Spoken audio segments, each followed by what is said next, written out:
The question is a deception. Tyrannosaurus or Giganotosaurus? Who was larger? It is a baited hook designed to lure us into a contest of metrics, of centimeters and tons. But true terror, the kind that shaped entire ecosystems for millions of years, is not measured on a scale. It is measured in the chillingly different ways these two apex predators turned living flesh into carrion. It is found in the separate, brutal lessons that nature taught each of them about the science of the kill. Here, in the hallowed silence of a museum hall, their ghosts stand sentinel. Light from above carves deep shadows into their fossilized rib cages. The air is still, heavy with the weight of deep Tarrant campaigns, engineered for different adversaries, and governed by a fundamentally different logic of applying force.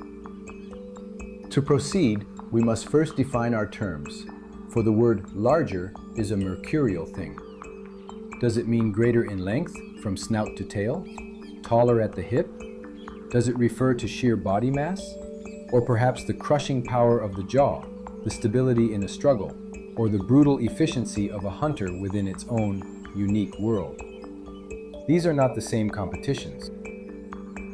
And so, we must state the truth that will disappoint the spectators hungry for a final knockout. There will be no single victor. There will only be the revelation of two unique masterpieces of lethality, each a monster perfected for its own time and place. It is this very refusal to fit our simple narratives that makes the comparison so compelling. The human mind craves a simple ranking, a definitive number one, for it is easier to process a champion than it is to comprehend a complex ecosystem. But nature does not deal in simple hierarchies. Tyrannosaurus rex has long been crowned our cultural monarch, the tyrant king. Any headline that whispers of a creature larger than by science. But Giganotosaurus was no southern pretender to the throne. It was not a variation on a theme, but an entirely different composition. It represents a separate dynasty of giant theropods, the carcharodontosaurids, a distinct architecture of predator, a graduate from another school of slaughter. To understand them is to first respect their profound differences. They ruled separate arenas. Giganotosaurus stalked the plains of South America 97 million years ago, a world vastly different from the North American theater where Tyrannosaurus would reign 30 million years later. The prey, the rivals, the very climate painted a different set of rules for survivals. Yet, to satisfy the brain's demand for data, let us construct an honest scoreboard. In the contest of length, Giganotosaurus often holds a slight edge, or at the very least, achieves a breathtaking parity. But this single dimension is a fragile crown. When we consider mass and build, the tale begins to turn. Tyrannosaurus was the more robust animal, a creature of immense bulk and bone-shattering power, a walking fortress of muscle. Its supremacy was not in reach, but in ruinous force. Herein lies the divergence, two philosophies of death, written in bone and tooth. One, a master of the catastrophic, bone-splintering bite. The other, a specialist in the deep, bleeding wound. Each was a perfect engine for its world, a sovereign beast that had no need to answer challenges from other continents or other epochs. The only judgment that mattered was survival. In the theater of the primeval imagination, Tyrannosaurus rex often claims an immediate advantage in sheer physicality. Its proportions suggest a creature of immense density and power, a walking fortress of muscle and bone. The perception is one of brute force, of a body built not just for hunting, but for war. And here we encounter the first deception. Length and mass are two entirely different currencies of power. A long frame is a silhouette against the horizon, an impressive image easily processed by the eye. But a heavy body is a physical law in motion. It is the true source of strength, of inertia, of stability. It dictates how a living structure endures the titanic stresses of a life or death struggle. Within the discipline of paleontology, the term larger is almost always a reference to a range of possibilities, not a final verdict. The fossil record is an incomplete library. Skeletons are fractured, individuals are of varying ages, and the methods for estimating mass are themselves a subject of fierce debate. Muscle reconstructions are an art form guided by science, but an art form nonetheless. The modern mind craves a single, definitive number, a final judgment delivered from the court of prehistory. But nature does not operate on such simple decrees. Therefore, to truly understand these apex predators, we must turn away from the distracting debate over centimeters and kilograms. We must instead focus on what truly distinguishes these killers, their weaponry. We must examine the skull, the teeth, the mechanics of the bite, the engineering of the neck, and the load-bearing capacity of the entire lethal system. Most critically, we must ask for what specific purpose this entire biological weapon was engineered in the theater of a real hunt, not a fantasy. The reputation of Tyrannosaurus is one of brutal simplicity, and it is entirely earned. This was a machine of annihilation, a predator that did not merely tear flesh. It was designed to engage with bone as a consumable resource, not an obstacle to be bypassed. Robust modeling and muscle reconstructions reveal for adult tyrannosaurs a bite force ranging in the tens of kilonewtons. Some estimates place this power between 18 and a staggering 34.5 kilonewtons, a figure that explains its legendary capacity to pulverize bone. To translate this from the language of physics into the language of survival, this is not simply a monster with a powerful bite. This is a creature whose bite renders armor obsolete.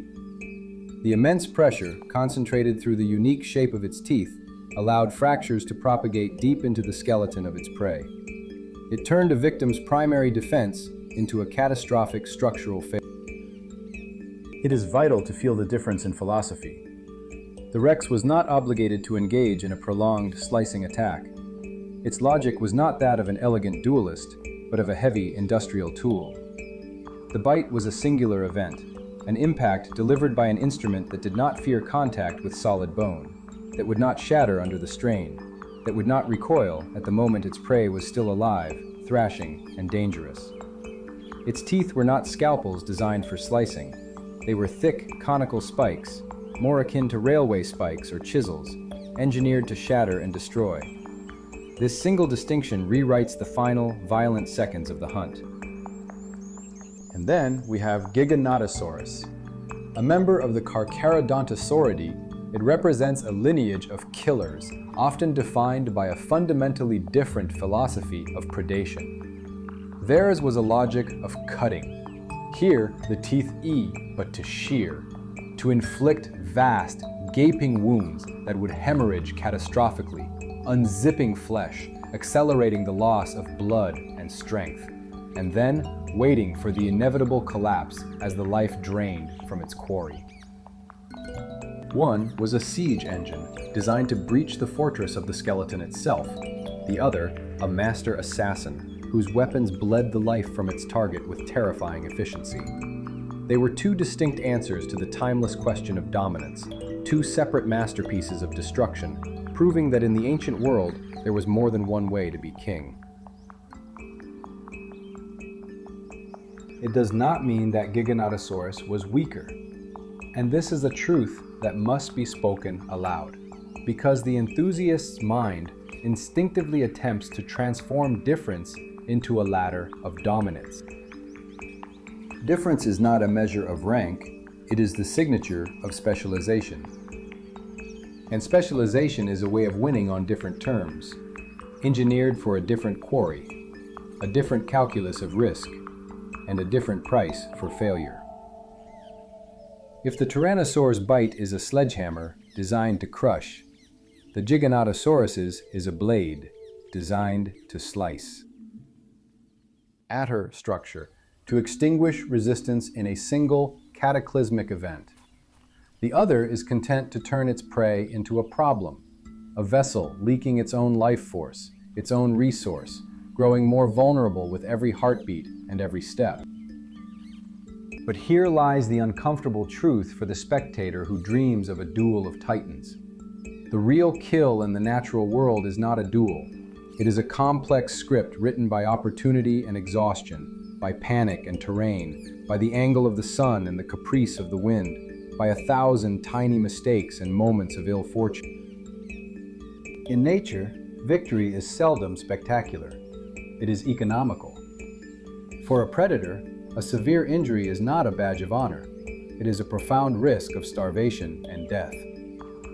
A predator is not required to be fearless. It is required to be rational. A broken limb or a lost eye is not a heroic scar.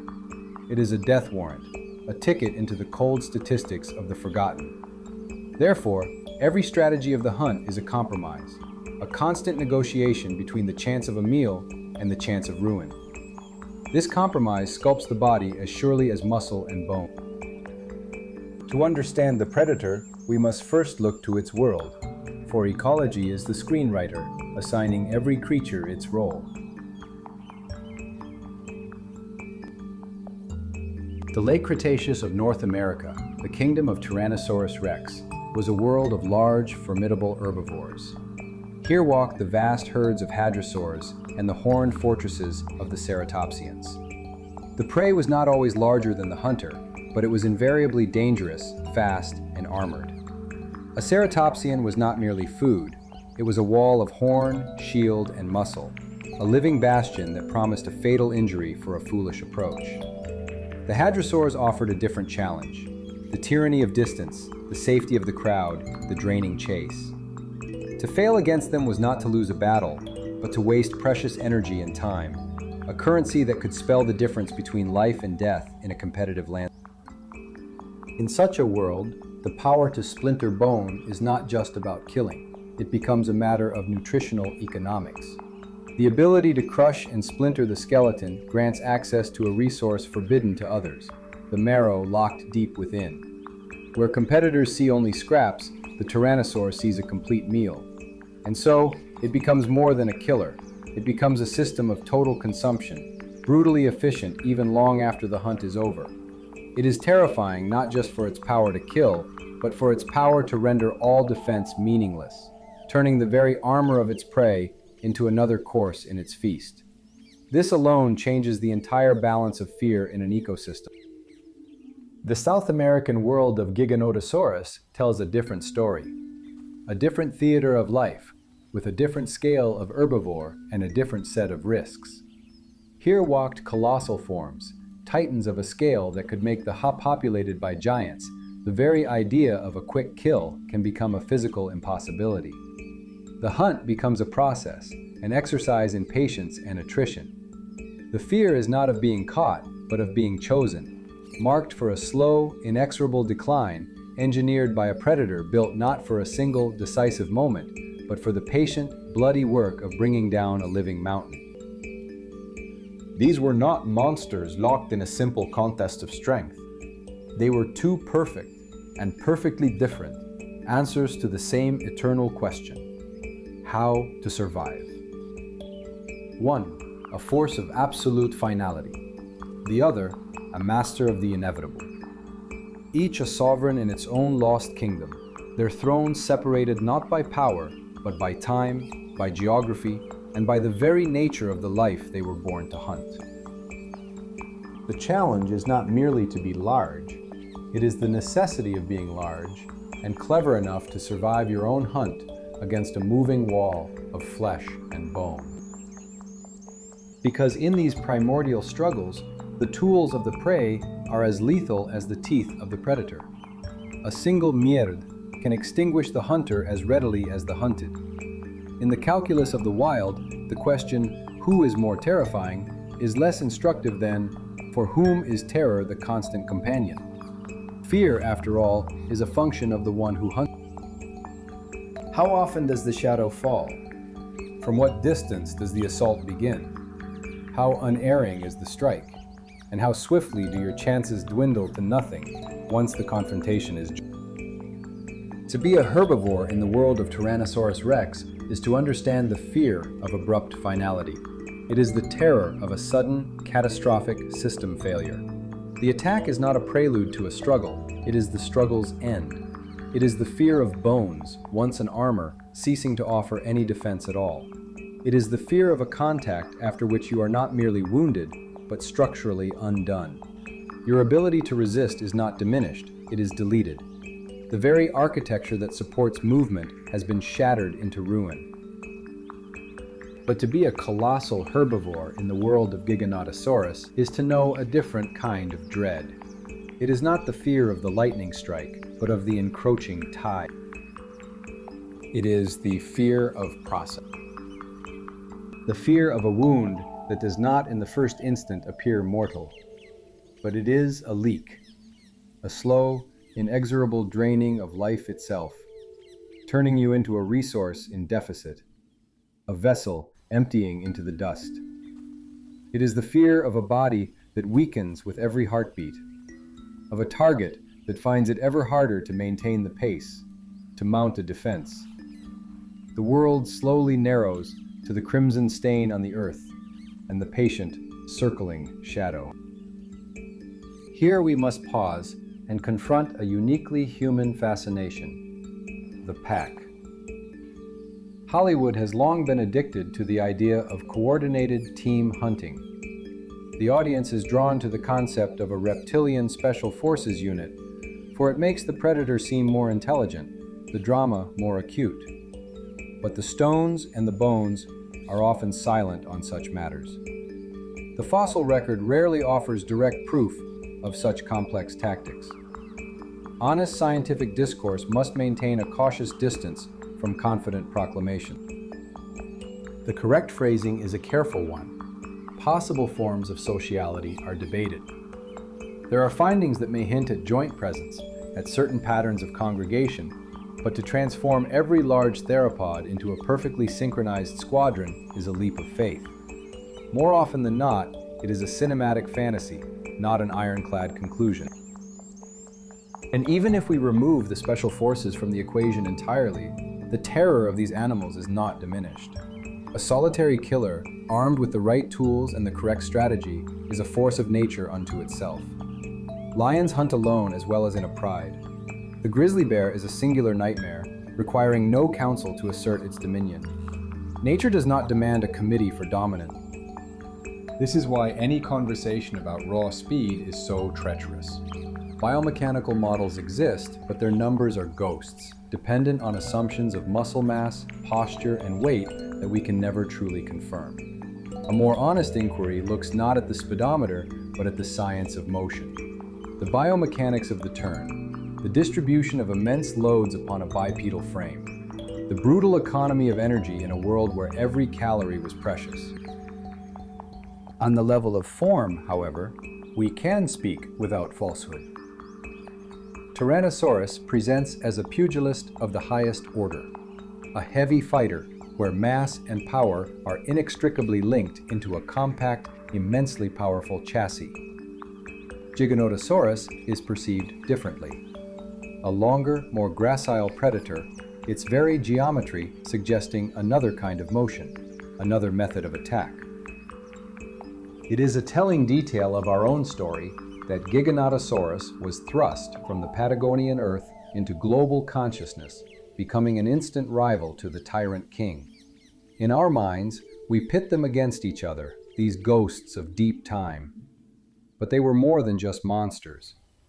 They were expressions of two distinct and terrible truths: that an end can come in a blinding flash of annihilation, or as a slow, patient process of attrition. Two apex predators, two philosophies of ruin, written in bone and etched into the long memory of the earth. The story begins not in a sterile laboratory, but under the immense, indifferent sky of Argentina. It is anchored in the imagination by the grit of the Patagonian dust, the oppressive heat of the sun on the dig site, and the visceral feeling that the world of the dinosaurs was not some abstract fable. It was real, it had weight, and its bones now lie here, whispering a story of a different kind of titan. To truly understand this giant, however, we must move beyond the thrill of discovery and confront the central comparison that has fueled debate for decades. The critical distinction between Giganotosaurus and its more famous North American cousin is not a simple matter of who was larger. It is a question of philosophy, a fundamental divergence in the engineering of the kill. These were not poetic labels, but two separate, brutal logics for converting living prey into sustenance. Consider the Tyrannosaurus rex. Its method was the bite crush, an act of catastrophic finality. When its jaws closed, the intent was not merely to wound, but to shatter the very structure of its target. The force was engineered to break support columns, to pulverize bone, to instantly disable the prey's capacity for resistance or flight. For a heavy predator, time is the ultimate enemy. Every moment spent in a prolonged struggle is a moment of risk, a chance for a fatal injury from thrashing hooves or horns. The tyrannosaur did not want to dance around its victim. It was built to end the performance in a single, definitive act. It was a hammer, designed to obliterate the problem at its most vulnerable point. Giganotosaurus, stalking the southern continents, pursued a different logic. Its method was the bite slice. Its skull was not designed for bone-crushing pressure, but for housing a row-turned prey into a steadily depleting resource. Victory was not instantaneous, it was inevitable. It arrived through weakness, through shock, through the inexorable loss of blood and energy. The kill would come later, when the great animal collapsed under its own failing systems. This was not necessarily a long process, but it was a strategy where the wound itself became the instrument of control. The predator won by forcing its quarry to pay for every second of survival with its own life force. It was a blade, terrifying not in its immediacy, but in its certainty. Neither of these strategies can be judged superior in a vacuum, for the simple reason that nature has no vacuum. There is only the unforgiving reality of the environment, the soil, the terrain, the weather, the complex dynamics of herds, the ever-present pressure of competitors. The most dangerous force in the natural world is never pure strength, but a cascading chain of conditions. To honestly compare these two apex predators, one must abandon the fantasy of a gladiatorial arena and instead imagine them within real-world scenarios of risk and opportunity. One was a maul, striking at the precise moment to break a vital support. The other was a scythe, creating a problem that became unsolvable over time. The hammer is fearsome for its explosive power.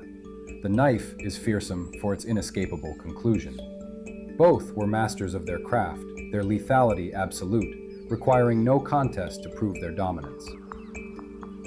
And here we uncover why the simple meme, bigger than Rex, remains so stubbornly potent. It offers a simple emotion, and simple emotion always sells faster than a nuanced explanation of skeletal ranges and mass estimation methodologies.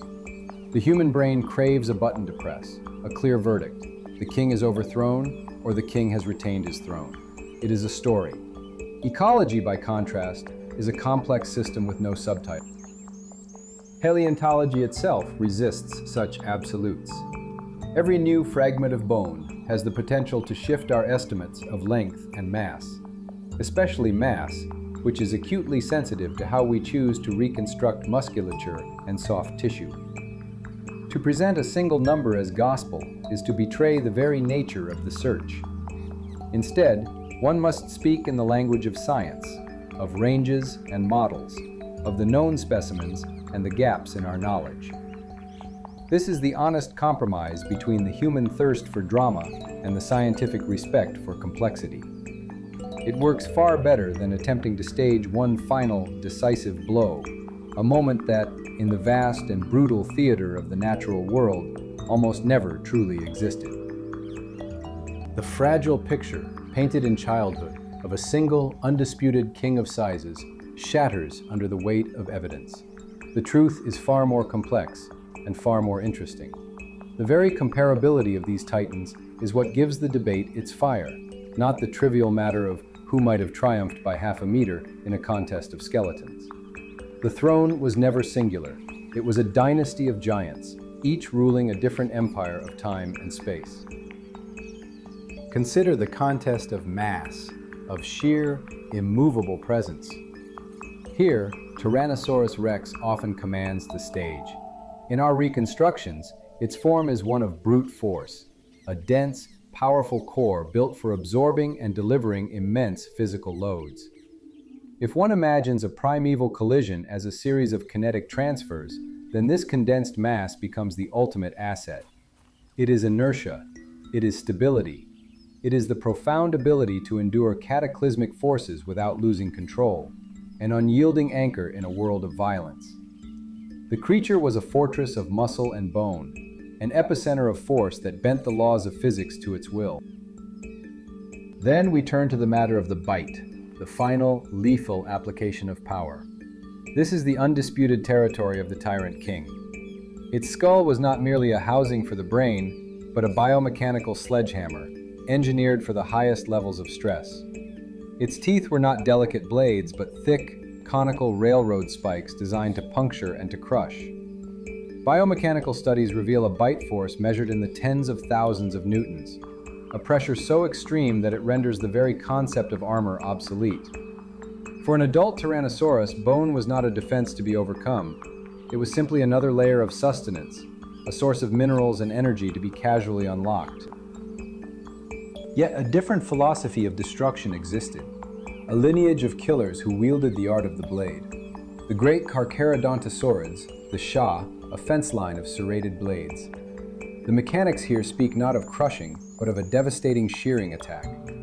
Their strategy was one of attrition, of inflicting catastrophic wounds to soft tissue. Against the truly colossal sauropods of their era, a bone-shattering bite might be a suicidal gamble. A better path to victory was to inflict deep, grievous cuts, to sever muscle and tendon, and to let blood loss and shock accomplish what brute force could not. It was a killer's gambit that relied on precision and a terrifying patience. But any attempt to crown a champion in these physical categories ultimately misses the point. The most telling contest, the one that truly breaks the game, is far simpler. Which was more terrifying in the natural world? The answer is as boring as it is honest. The most fearsome predator is always the one that is near. In its own ecosystem, each of these animals was an apex, a killing machine perfectly calibrated for its specific arena. Nature does not demand a universal champion. It demands only dominance within a given territory. To be the ultimate hunter in your own home is the only victory that matters. And here we uncover the most fascinating question of all. Why do we, as humans, crave a single victor? Nature offers no medals, only the stark binary of the living and the dead. There are no victory laps, no fanfares, no final cinematic shot of the winner standing triumphant against a setting sun. We seek a champion because comparison is a tool for control. It is a way to package the magnificent, terrifying chaos of the living world into neat, understandable ranks. It is a desperate attempt to measure fear with a ruler, believing that by quantifying it, we can somehow make it. By naming the strongest, we imagine the world has become simpler, that the vast, threatening unknown has been slightly reduced. For a fleeting moment, the mind can relax. It is a keys if the darkness were obligated to respect our arithmetic. The true terror of a predator lies not in its unknowable mystique, but in its cold, calculated functionality. It is frightening because it is a biological machine, perfectly designed for a task. And if you have the profound misfortune of becoming a component of that task, you are not the hero of a dramatic struggle. You are a statistic. You are raw material. The great hunt, the brutal reality of predation, is what answers the question our modern minds hide behind memes and hypothetical battles. Because the hunt reveals a truth far more visceral than who would win. It answers, with chilling finality, the only question that would ever matter: how, precisely, you would die. To be in the wrong place at the wrong time. This is the simple, brutal axiom upon which the ancient world turned. Here in this lost kingdom, Tyrannosaurusrex becomes a figure of absolute terror, not for its celebrity, etched into our modern myths, but for the promise contained within its jaws, the promise of total structural failure. In its presence, the very concept of defense is inverted. Armor, thick hide, even the fortress of the skeleton itself, these are not shields. They become liabilities. They are the brittle structures it is designed to annihilate. Its bite is a verdict, a guarantee that the fundamental architecture of a living being will be undone. And on another continent, under another sky, Giganotosaurus embodies a different, more insidious kind of dread. Its terror is not born of its greater size, but from the world it was built to dominate, a world of titans, where prey possessed such monumental mass that a swift, clean kill was a physical impossibility. The predator, therefore, had to become a master of process. It had to transform the act of killing from a single, explosive moment into a protracted, draining ordeal. It is frightening because it makes the very fact of a colossal body a profound vulnerability. A gargantuan frame is no longer a symbol of power, but a map of weaknesses. It represents a vast reservoir of blood to be spilled, a network of complex systems waiting to be disrupted, an immense store of energy to be bled away, moment by agonizing moment. If one seeks a final, defining image of Giganotosaurus, picture a great blade designed for an arena of giants. In this arena, risk is a constant companion. Victory is not a flash of inspiration, but a cold, calculated sequence. This is not the romance of a duel. It is the brutal pragmatism of inflicting trauma, of maintaining distance, of controlling the encounter. The entire strategy is built around one critical imperative: to avoid the devastating counterblow at the moment of contact. And if one seeks the final image of Tyrannosaurus, imagine a heavy industrial crowbar, a tool of pure leverage and force. Here, a single miscalculation costs you your very bones, quite literally. This predator wins by being able to work with materials no other contemporary can process. It is not necessarily the fastest, nor the most agile. It is terrifying because of its inevitability. It is an engine of overwhelming power that makes any resistance both brief and catastrophically expensive. This brings us to the uncomfortable conclusion. The truth many are reluctant to. The question, who is bigger, is a relic of the playground. The adult reality is that nature forges a predator for a purpose, and within the context of that purpose, you are always the prey. A crown is not awarded for the volume of a roar, nor for its place in popular culture. It is earned through ruthless efficiency, through repeatability, and ultimately through the simple, brutal calculus of survival. Therefore, the final version is not who is bigger, but how do they kill. It is the profound difference in their methods of dispatch that makes these two animals true monsters. One is a monster of concussion, designed to shatter. The other, a monster of incision, designed to bleed. And both are terrifying products of the real world, not the ephemeral realm of fantasy. If the urge to debate still persists, then let the debate be an honest one. Move beyond mere centimeters and engage with the true variables, the categories of predation, the ecological context, the assumptions of our models. Understand that the sensation of fear is an intimate, proximal feeling, not a sterile digit on an infographic. If you require a chart, let it be a chart of nominations, not a single winner's podium. The next time you stand in a hall of skeletons, try to see them not as two final bosses from a video game, but as two distinct engineering philosophies, each solving the same fundamental problem through radically different means. This is the point at which these creatures transcend spectacle and become truly fascinating, not as champions in a contrived battle, but as living expressions of a planet's logic. When you strip away the tribalism of fandom and are left with pure biology, the essential truth is revealed. Tyrannosaurus represents a wager on absolute destruction, a key to the vital resources hidden deep within the bone. Giganotosaurus is a wager on catastrophic trauma and the slow, inexorable process of weakening. And so, the juvenile squabble of who is bigger evolves into a far more profound and unsettling question. In this place, at this moment, which strategy makes you the most dangerous thing on Earth? There is a fundamental truth to be gleaned from any contest of survival. Nature does not build universal champions. Its grand design is not for masters of all trades, but for artisans of a single lethal craft. The true dread inspired by the specialist is not that it could triumph in any arena, but that within its own, it makes your slightest mistake an absolute finality. This is the predator whose entire existence has been refined to exploit one weakness, to wait for one error. And so, the most profound answer is always this: the most dangerous creature is the one that is closest, the one that evolution has sculpted specifically for your fear.